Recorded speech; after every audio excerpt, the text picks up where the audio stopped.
Hello, Hope Church. I'm Keith Becker. Today I'm privileged to bring you your Hope Daily Devotional. Now, when I was a child, I remember growing up with Batman. I'm talking the original Batman with the bright blue cape and the tighty-whities.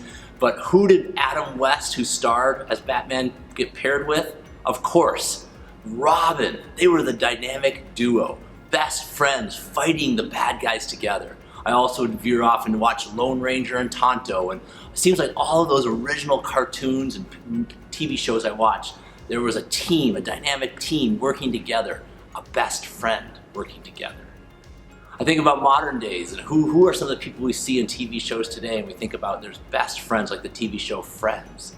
And there's something about the way we have best friends that is just true to us. And I wonder if you'd ever describe Jesus as your best friend. Now, I bet many of you know Jesus as Lord and Savior, and I love that. I bet many of you know Jesus as someone that you're interested in, you're wanting to learn more about. But how many of you would describe Jesus as your best friend? It's interesting, in the book of John, the author we believe it to be is the Apostle John who wrote this. And at 6 different times through this book, he refers to himself as the disciple whom Jesus loved, aka best friend. And when we were thinking about the way Jesus interacted with different people, and we're doing these devotions with that theme, I wanted to learn a little bit more about why John thought he might have been the best friend of Jesus. And I looked at those 6 different passages, and probably one of the more formative ones is found right here in John 13, verse 23. The context is Jesus is having his last supper. His last meal was his 12 disciples, his friends.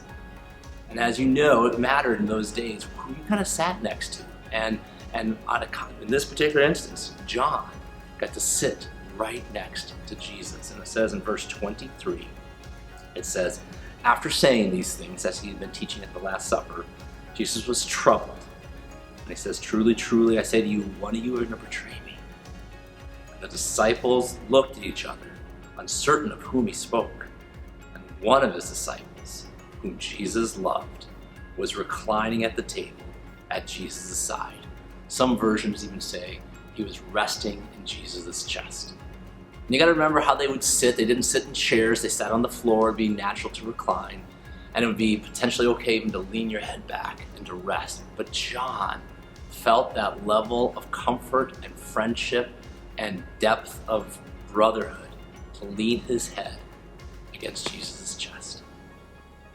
I've always been marveled at what kind of relationship that John had with Jesus to know that he could do that. It doesn't convey that he was trying to get something out of it. In fact, later on, Peter's like, hey, John, ask him who's the one that's going to betray him. And it has this level of intimacy and friendship. It made me go, would I be able to call Jesus my best friend? Later on, you can see in John chapter 19 and then also in chapter 20, John is asked to take care of Jesus' mother when he's on the cross.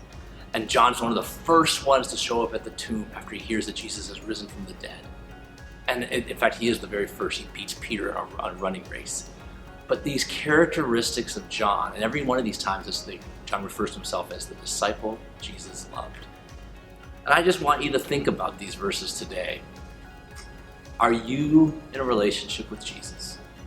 If you are, would you call him your best friend? And know that Jesus wants to have that best friendship with you. I hope these words are encouraging you today to become best friends with Jesus.